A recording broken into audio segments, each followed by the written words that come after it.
আসসালামু আলাইকুম বন্ধুগণ। শোনো মেয়েরা, যতই চেষ্টা করো ছেলে মেয়েদেরকে মানুষের মতো মানুষ বানাবো, চেষ্টা করার আগে শ্রদ্ধা করতে শেখাও। শ্রদ্ধা বলতে বাড়ির শাশুড়িকে তুমি ঝাঁটা মারবে, শ্বশুরকে তুমি ঝাঁটা মারবে, আর তাদের কাছ থেকে সরিয়ে রাখবে, আর বলবে আমি আমার ছেলে মেয়েদেরকে আদর্শ শিক্ষা দেবো, মানুষের মতো মানুষ বানাবো। ভুল সিদ্ধান্ত। যতই অপরাধ হোক, যতই রাগ হোক, যতই দুঃখ হোক, যতই কষ্ট হোক, বাড়ির আশপাশে যারা শ্রদ্ধা মানুষ আছে, গুরুজন আছে, সবসময় তাদের সঙ্গে একটু ফিরে রাখতে চাইবে।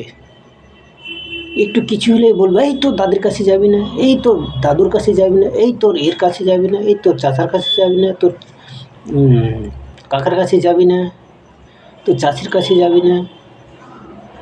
এটা শ্রদ্ধা নয়, এটা ভালোবাসা নয়। এটাতে কখনো সেই বাড়ির সেই মায়ের ছেলে মেয়েরা শ্রদ্ধাশীল হতে পারবে না, কখনো তোমাকে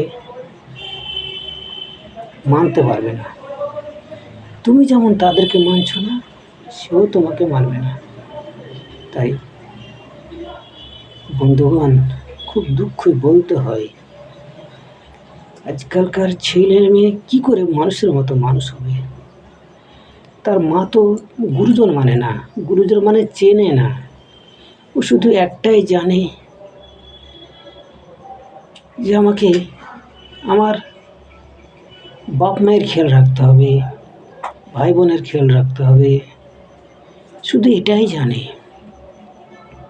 এইটুকু জানে না যে আরও এর উপরে কেউ আছে। তাই হয়তো আমার ভুল হচ্ছে, জানি না, সব মেয়ে সমান নয়। আমি এমনও মেয়ে আছে, গুরুজনকে চাই যে আমরা কেটে ফেলবো, মেরে ফেলবো। আমরা নিজেরাই একটা সমাজ বানাতে চাই। একটা জিনিস মাথায় রাখবে, স্কুলে মাস্টার ছাড়া স্কুল চলে না, স্বামী ছাড়া সংসার চলে না, বাপ ছাড়া পরিবার হয় না, গাছ ছাড়া ফল হয় না, পুকুর ছাড়া মাছ হয় না।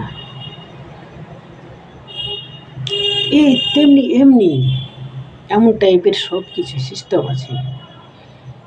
হয়তো আমরা কীভাবে যেগুলো ভুলগুলো করি আমরা জানি না, কিন্তু এটাই বাস্তব। এভাবেই আমাদের সমাজ গুরুজন থেকে সরে যাচ্ছে। আজ আমি ছোট বাচ্চা, আমার ছেলেমেয়েরা কথা বলতে শেখেনি, ছোট। আমরাও একদম গুরুজন হব, সেদিন আমাদের ছেলেমেয়েরা আমাদের মতোই বড় হবে, তখন আমরা গুরুজন হব। আজ যেমন গুরুদেরকে আমরা মানতে দেব না, তখন এই অভ্যাসটাই তখন থাকবে। আমরা গুরু হয়ে যাব, আমাদেরকে তখন মানবে না। তাই যত দ্রুত পারেন আমরা সবার সঙ্গে, মারামারি তো হতেই পারে, কাটাকাটি হতেই পারে, শয়তানি তো মানুষের কাছেই আছে, কিন্তু আমরা ছেলেদেরকে পাঠিয়ে দেবো তোরা মিলে যা। তারপরে আমরা যত দ্রুত পারি অ্যাডজাস্ট হয়ে যাব। যত তাড়াতাড়ি যে মিলে যেতে পারবে, মানে কথাবার্তা বলতে লাগবে, দুঃখ কষ্ট ছুঁড়ে ফেলে দেবে, কারো উপর কারো হিংসা থাকবে না, রাগ থাকবে না, তখনই সে মানুষ হবে, মুমিন হবে। তাকেই আল্লাহ পছন্দ করেন। আর যে রাগ করে দীর্ঘদিন থেকে যায়, তাকে আল্লাহ পছন্দ করেন না।